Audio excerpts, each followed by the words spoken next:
Hello everyone. This is lesson 2. It's going to be about Paul the Apostle and about Christianity. Paul is pivotal in that, and consequently we're going to focus on him. Then I'm going to explain the core principle, one core principle of the way that Jesus was teaching, and then we'll come back to the story of Paul. All right, Paul the Apostle was born in a city of Tarsus, which is in Turkey. He was born into a Jewish family that was also Roman, but he was raised to be a strict Torah Jew. He identified with Jewish traditions. He celebrated all the feasts. He went on then to become a rabbi, and he became a Pharisee. So he was a cleric. He totally identified, it's important that we understand, he totally identified with Jewish society.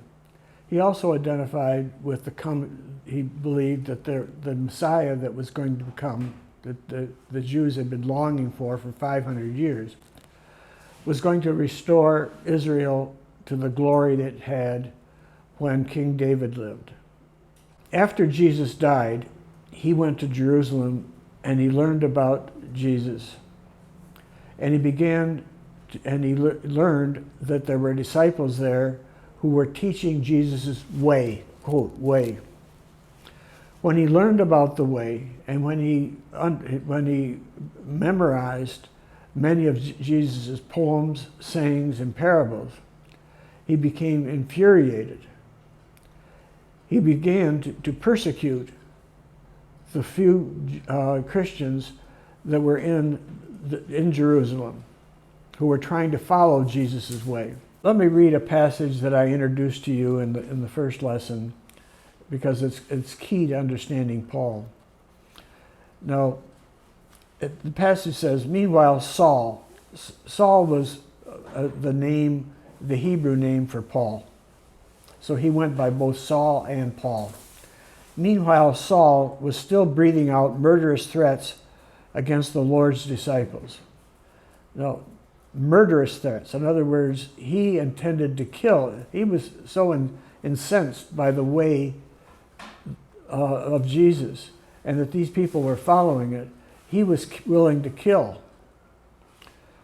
He went to the high priest and asked him for letters to the synagogues in Damascus, so that if he found any there who belonged to the way, quote, way, whether men or women, he might take them as prisoners to Jerusalem, to torture them and to kill them.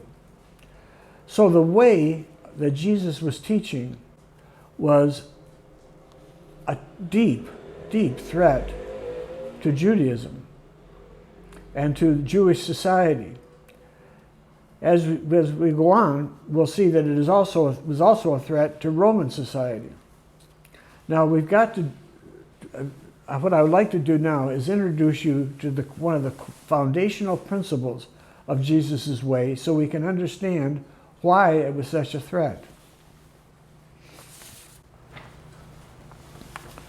Here is a poem that we find in the Gospel of Thomas that explains the foundational principle, or one of the foundational principles, of Jesus' way.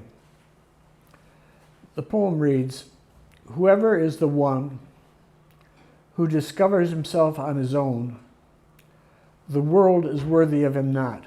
Well, that's a very simple poem. Whoever discovers himself on his own is a great person, is a person on the way. Now, you can say, well, what's so important about that? Let me explain it this way. We learned in lesson 1 that Buddha said that there's a dark way and a light way. In other words, there's only 2 ways to live. That was held by Jesus, that was held by Abraham, and that was held by Eve also. The light way is, I call, the way of the soul.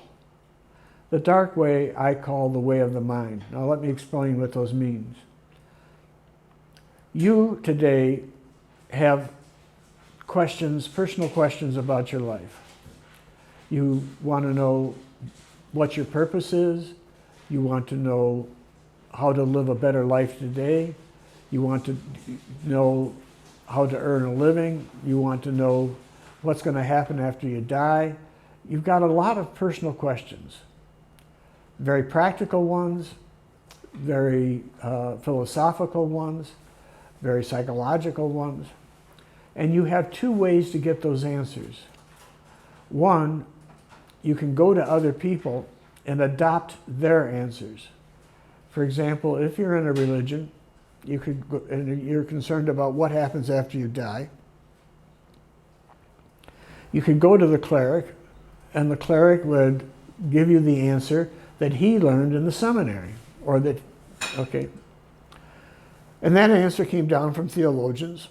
And so he might even say, if you don't believe this, you're going to go to hell. But if you do believe it, you'll go to heaven.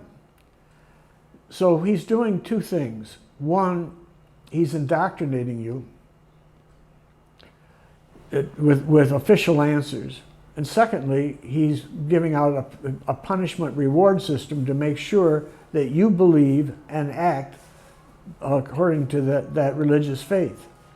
That's locking you into a prison. That's the kind of prison Jesus was leading people out of. Now do you understand why Jesus would not endorse Christianity? Can you imagine the Pope standing up tomorrow and saying to everyone, we have made a major change in our approach to humanity. From now on, everyone is to consider our theology secondary. All of our rules and laws are guidance. They are not to control you. You can believe anything you want. My job and the job of the Catholic Church and all the clergy is to help you to discover yourself on your own. And here's how you do it. You become still, you become quiet, you become one with the Spirit that is one with you, and through your inspired intuition, you can be taught anything. You can be taught what's going to happen after you die. You can be taught how to do your dishes better. But you do not need the Roman Catholic Church. You do not read any religion. You do not need society. You have within you the Spirit of God, the Spirit, who will inspire you to know anything. So from now on, don't look to the church for the final answer. You are the final answer. You are your own religion in oneness with Spirit. Now, what do you think would happen to the Roman Catholic Church if the Pope were to make that announcement? There'd be an uproar from all the conservatives, and maybe an uproar from everyone. But within a few years, the Catholic Church would disappear. It'd become irrelevant. Or the churches would become, and the ceremonies would become secondary to people. They might use them, but they wouldn't make them primarily important in their lives. What is important in their lives is listening to Spirit and doing what Spirit tells them to do to become fulfilled, purposeful, meaningful human beings. So Paul, who identified with being a Jew, recognized that Jesus was ultimately attacking Jewish society and a Jewish identity. He was essentially saying, just like I talked about the Pope, he was essentially saying to people, Jesus, make everything secondary. If you want to celebrate the Passover, fine. If you don't want to celebrate it, fine. What's important is for you to discover your own answers, you to be a dignified, independent wonderful human being who's living out your unique purpose in the world. Now that, for Paul, was horrendous, because it meant that just like the Jewish society could be destroyed if everyone just did what they wanted to do. Torah law would not control them. Traditions would not control them. The family would not control a person and their traditions. What would control them would be their connection with Spirit. That is the foundational principle of the way of Jesus, Buddha, Abraham, and Eve. That each person has his own worth, his own dignity. He is not beholden to anyone. Now, one day, as we read, Paul asked for the letters to go persecute people in Damascus. As Paul was on his trip to Damascus, he had what we might call a mystical experience. He had a strong personal sense of Jesus being present with him. He was told, he heard the words in his mind or in his soul, "Saul, Saul, why are you persecuting me?" Saul immediately recognized that it was Jesus talking. He was told, or he had a strong sense that Jesus was the Messiah. And he, in some ways, fell in love with Jesus. The vision or the experience was so strong, Paul in his letter said, "I became physically blind." Now, that may have been metaphorical. He may have been saying that I became psychologically and spiritually blind. But in any case, he was led on to Damascus and went to one of Jesus' followers and asked for his blessing and maybe his forgiveness. He was given that.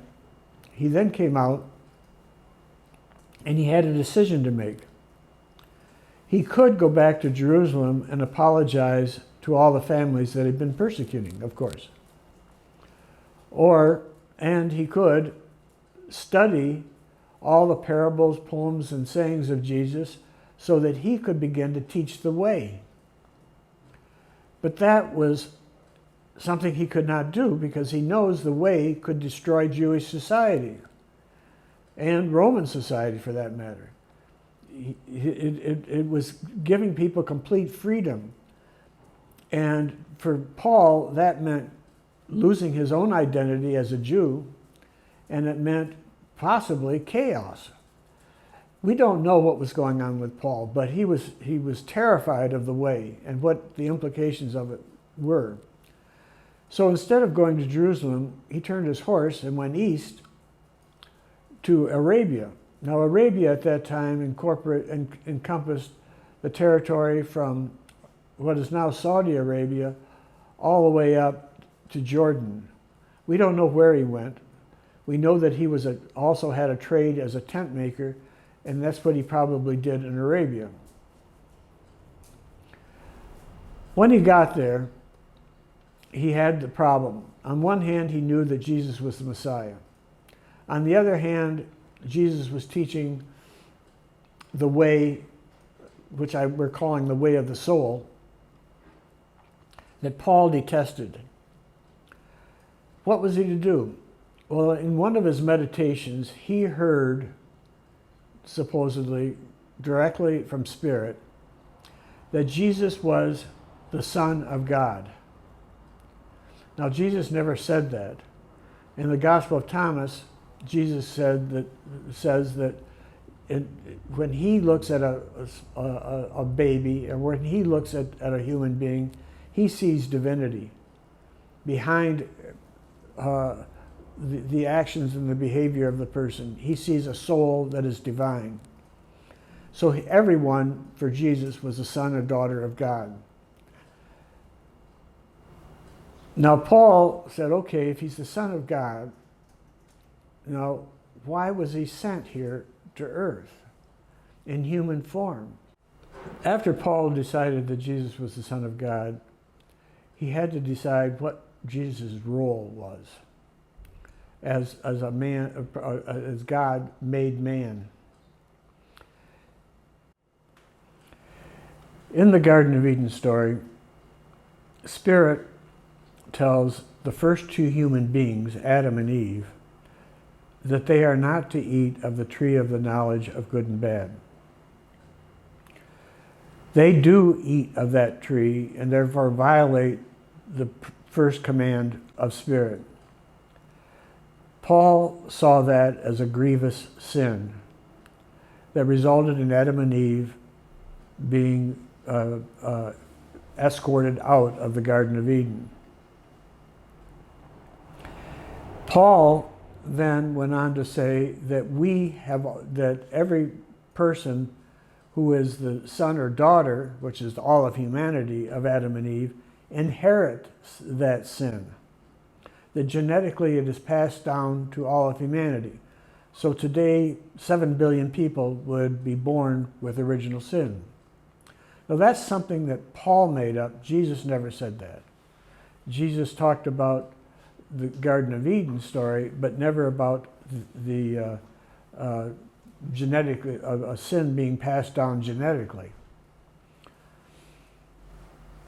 Now, then Paul's next step, once he said that we've all inherited that sin, he said that it is such a grievous sin that it can only be removed by the sacrifice of God's Son on the cross. So that's how he connected Jesus with the Garden of Eden. He said that Jesus, that Jesus' primary role as God made man was to sacrifice himself on the cross, and that sacrifice would enable the sin to be forgiven by Spirit.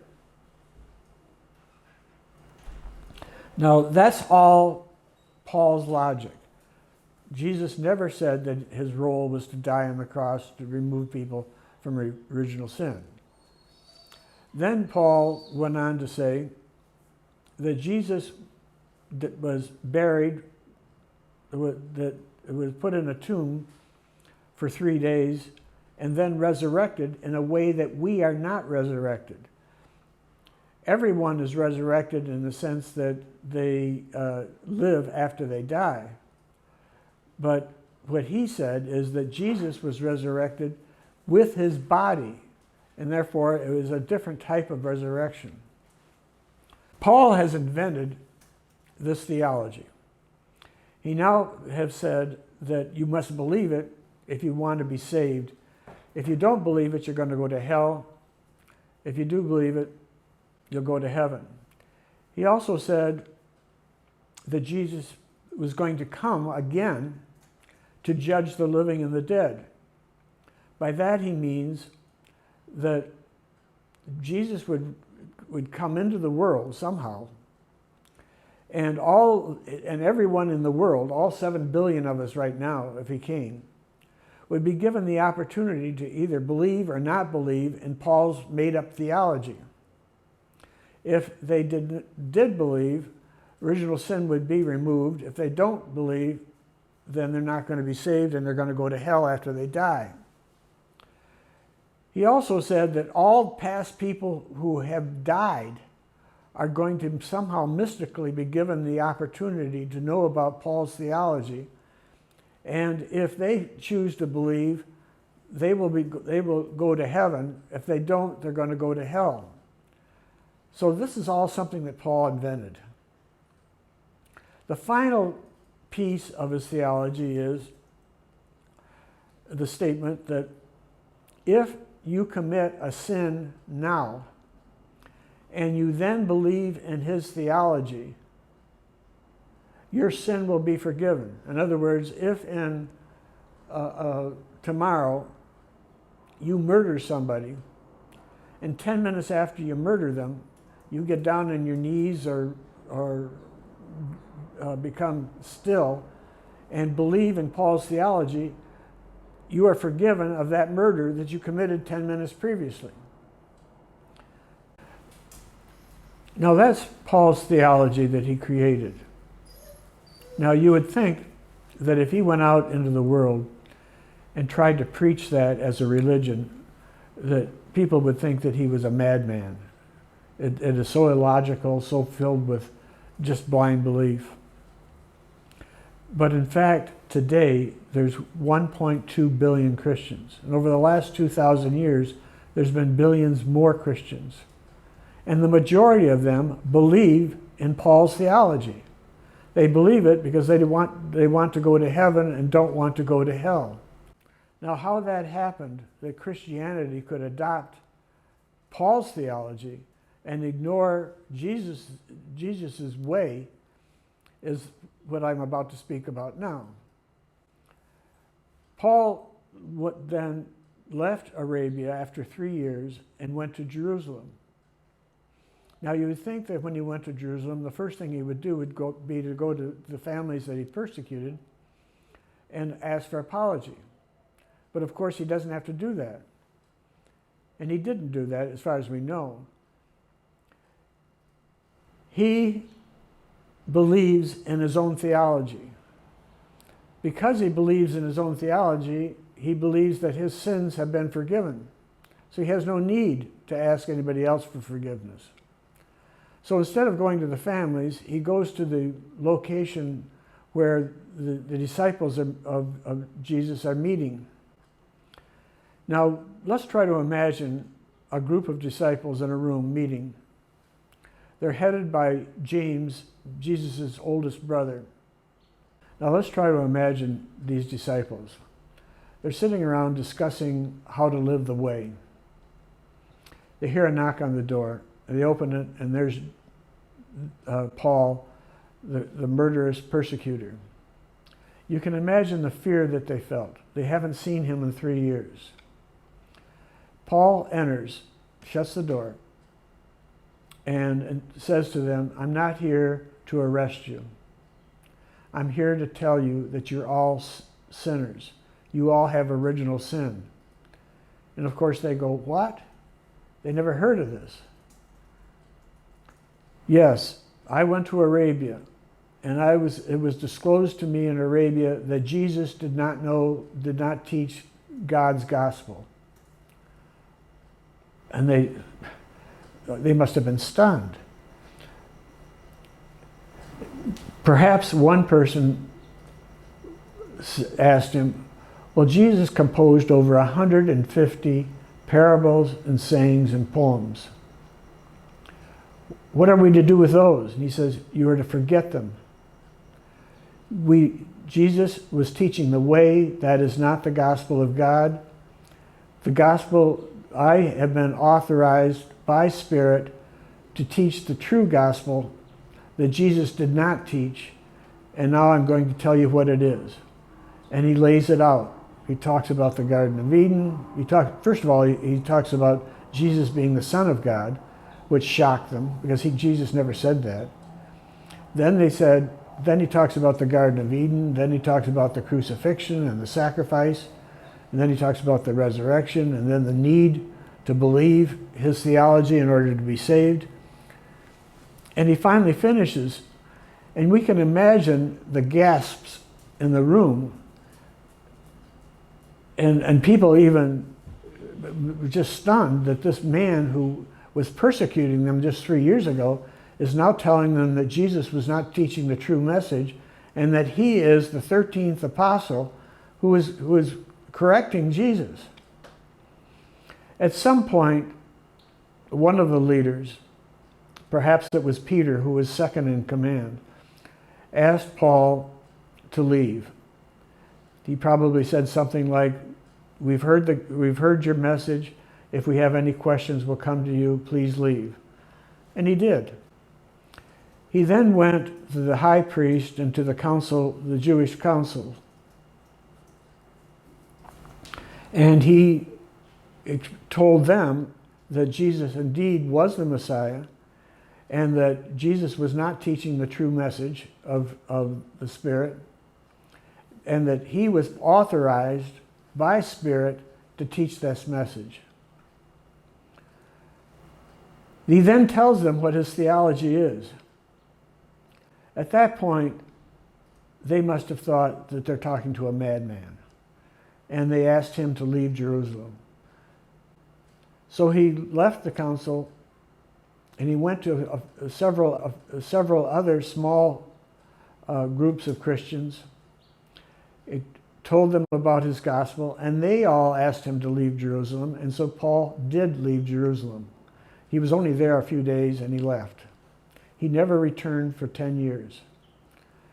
He resolved, either in Arabia or as he was leaving Jerusalem, that he would never quote Jesus, that he would never teach any of Jesus' way, any of his poems, any of his parables, any of his sayings, and instead he would teach his own gospel, that he was authorized by Spirit to do that.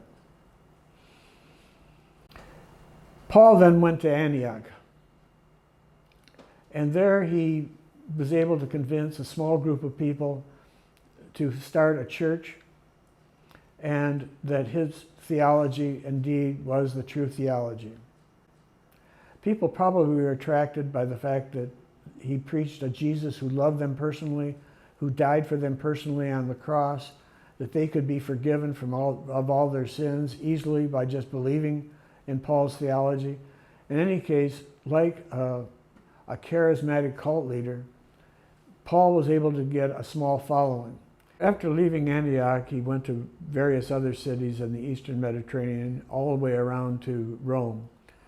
And in each of the cities, he was able to convert people to his theology. Then those churches began to grow. And over the next 10 years, Paul traveled between them, nurturing them. In his letters, we read his admonitions to them. We read his encouragement to them. We read the expansion of his theology. But what we don't read is any of Jesus' poems, parables, or sayings. He is completely trying to hide Jesus' way of the soul. He is essentially preaching the way of the mind. In other words, you believe in this dogma and you're going to be saved. That is the way of religion. That is what Paul was doing. He then returned to Jerusalem after 10 years and found the Jerusalem community in disarray. It is very difficult, as you can imagine, for people who have been brainwashed all of their lives to be Torah Jews, to leave that culture, so to speak, leave it in the sense of making it secondary, to listening to Spirit to decide their own answers. And so the community was divided. Some were living to some degree the Torah law and trying to integrate the way of the soul. So Paul returned and found a Jerusalem community in disarray. They did not understand completely the way of the soul that Jesus was teaching. They found it difficult to make their Jewish heritage secondary to listening to Spirit for their own answers. Consequently, they were discussing how to integrate Torah law into Jesus' way of the soul. When Paul came, he came with bags of money, and it was a very poor community. Essentially, he bribed them into sitting down with him. They came up with compromises. For example, that Gentiles, people that were not Jewish, did not need to be circumcised but to be in the religion, but the Jews did. They talked about diet. In any case, we don't know of what kind of a religion, let's put it that way, they finally came up with. It was not the pure way of Jesus, where you leave religion and just listen to Spirit to find your own answers. No, it was a jumble. Paul was satisfied and he left. and he went back to Rome, and then he went to his churches, and those churches began to expand. He went to other parts of the Roman Empire, founded other churches, and eventually he died in Italy in the year 62. After he died, his Christian religion began to expand and came into conflict with other versions of Jesus' way. Throughout the empire, Jesus' sayings and poems were being lived by other groups. All of the groups felt that they had found the absolute truth. Many of them condemned other groups as heretics. The church that Paul started eventually became the Roman Catholic Church. So by the year 300, there were about 188 bishops in all of the provinces of the Roman Empire. It was a highly organized religion. Because it was, Constantine in 312 decided that he would make the Roman Catholic Church the official religion of his empire. He wanted to consolidate his rule through the church. In 325, Constantine, the Emperor of Rome, realized that Christianity, or the Roman Catholic Church, was being taught differently throughout his empire. If he was to have a unified church, they had to have a unified theology. So he invited the 188 bishops to a city in Turkey called Nicaea, and asked them to decide once and for all what were the beliefs of the Roman Catholic Church, what were its key rules, and what were the prescribed rituals. Not all of the bishops came to Nicaea, but a large majority of them did. And over a period of months, they worked out what they felt were the core beliefs of the church. They called that was the first draft of what we now know as the Nicene Creed. Let me read you part of the Nicene Creed so that you know what they did. Let me read part of the Nicene Creed to you. It starts out, "We believe in one God, the Father Almighty." Now that sounds like something normal. This is what we believe. But Jesus never used the word belief. He never used the word faith. He was not a man of firm, steadfast faith in any dogma. He wanted each individual to create their own belief system as they experience life, to create their own belief system in unity with Spirit, and every day to challenge those beliefs and recreate them the next day and the next day, so that a person is constantly evolving and their beliefs are constantly changing.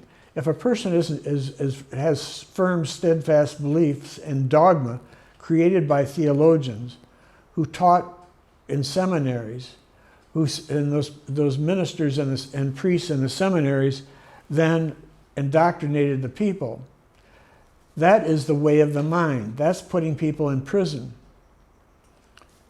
psychological prison. That's putting people in psychological prison. That's the system that Jesus was combating. Jesus never said, "We believe in one God, the Father Almighty." He didn't say that. He never called God the Father Almighty. Maker of heaven and earth, and of all that is seen and unseen. Those are strange words that we don't find those in Jesus' parables and sayings. We believe in one Lord Jesus Christ, the only Son of God. Jesus never said he was the only Son of God. That was said by John the evangelist 70 years after Jesus died. eternally begotten of the Father, God from God, light from light, true God from true God, begotten, not made, one in being with the Father. None of those phrases come from Jesus. Through him all things were made. Jesus never said that. For us men and for our salvation, he came down from heaven, and by the power of the Holy Spirit, he was born of the Virgin Mary and became man. Jesus never said he was born of the Virgin. His brothers never said that. That was something that was made up by Luke and Matthew. Now let me go through this last part again slowly. For us men and for our salvation, he came down from heaven. That's straight out of Paul. That Jesus came down for our salvation. In other words, it was God made man who came to be crucified for us. And by the power of the Holy Spirit, he was born to the Virgin Mary. The phrase born of a virgin was common in his time. It simply was a metaphor for saying God was with this person from the very beginning of his life. Julius Caesar was said to have been born of a virgin. It does not mean that a person was born physically from a virgin. And he became man. Jesus never said that he was God that became man. The bottom line is the foundation of Christianity is not of Jesus. It was started by Paul. Then it was his theology was expanded upon by theologians after him to become this Nicene Creed, which is recited in many churches, Christian churches, every Sunday.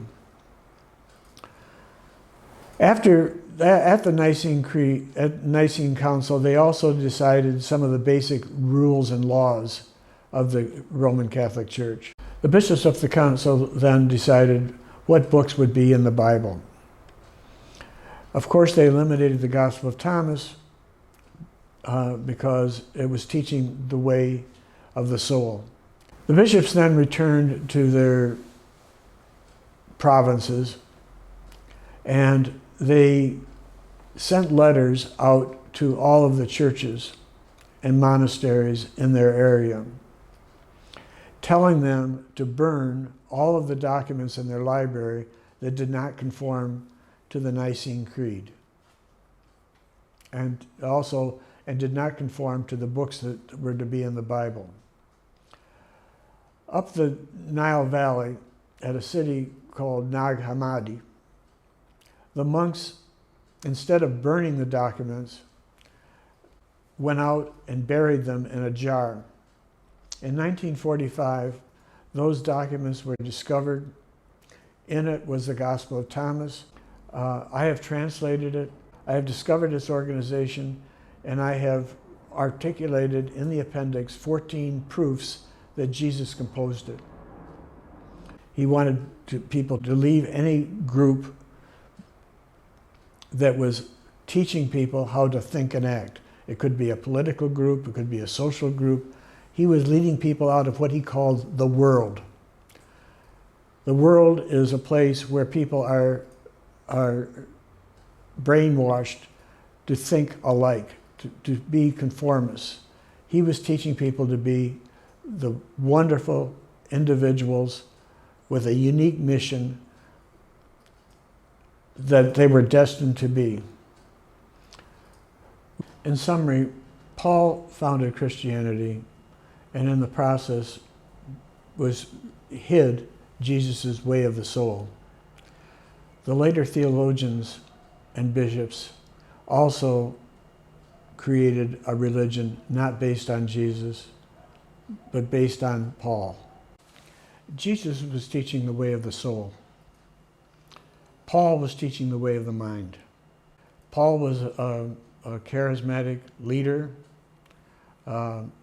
who convinced enough people to follow him that it created what began as the Roman Catholic Church. That evolved into the various denominations that we see today. all of them have the same logic, which is you believe in dogma, you are punished if you don't believe in it, you are rewarded if you do believe in it. That is the system of domination, of control that Jesus was combating. That's where we are today. 1.2 billion Christians do not understand the way of Jesus. In the last 2,000 years, his way of the soul has not been taught. So I'd like to ask you to go to one or two of Paul's letters and notice that he talks about Jesus. He expresses love for Jesus, but he makes sure to never teach any of Jesus' sayings, parables, or poems. Notice that when he talks about the gospel, he always talks about my gospel and never Jesus' gospel. He's very clear that what he's teaching is his gospel. He is convinced that he has been given the commission by Spirit to correct Jesus. Now, what I would ask you to do is, if you haven't subscribed to the channel, down below, subscribe. Leave any comments and questions that you have. Register on my website, www.7771.org. Thank you for listening, and I look forward to talking to you in the next lesson 3.